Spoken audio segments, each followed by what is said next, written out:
സ്ത്രീകൾക്ക് KSRTC ബസ്സിൽ free ആയിട്ട് പോവാം, എവിടെയും പോവാം. അതേമാതിരി കോളേജ് വിദ്യാർത്ഥികൾ പ്രതിമാസം 1000 രൂപ.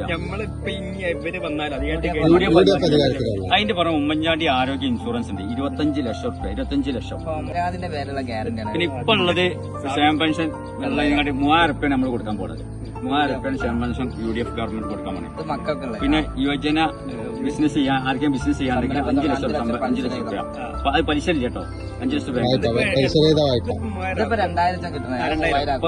ഇത് 3000 ആക്കണമെന്ന് എങ്ങനെയാണെന്ന് കൂടി പറഞ്ഞുതരാം. ഇപ്പൊ ഇടതുപക്ഷം കഴിഞ്ഞ പ്രാവശ്യം 1600 2000 ആക്കുമെന്ന് പറഞ്ഞത് എങ്ങനെയാ വെച്ചാല് ആക്കിയത് 6 മാസം. നമ്മൾ അങ്ങനെ കയറി 4 മാസം കൊണ്ട് 3000 രൂപ ആക്കി കൊടുക്കുന്ന പറഞ്ഞത്. പിന്നെ യുവജനങ്ങൾക്ക് ബിസിനസ് ചെയ്യാൻ 5 ലക്ഷം രൂപയ്ക്ക് ബിസിനസ് ചെയ്യാം. അത് പലിശ ഇല്ലാതെ കേട്ടോ. പലിശരഹിത വായ്പ. അങ്ങനെ 5 ഇന്ദിരാഗാന്ധി മുതിർന്ന പൗരന്മാർക്ക് വകുപ്പുണ്ട്. അപ്പൊ അങ്ങനത്തെ കാര്യങ്ങളൊക്കെ ചെയ്യുന്നുണ്ട്. അപ്പൊ അത് കാര്യങ്ങൾ ഏറ്റുവാങ്ങണം. ഓക്കെ, ഐക്യ ജനാധിപത്യം.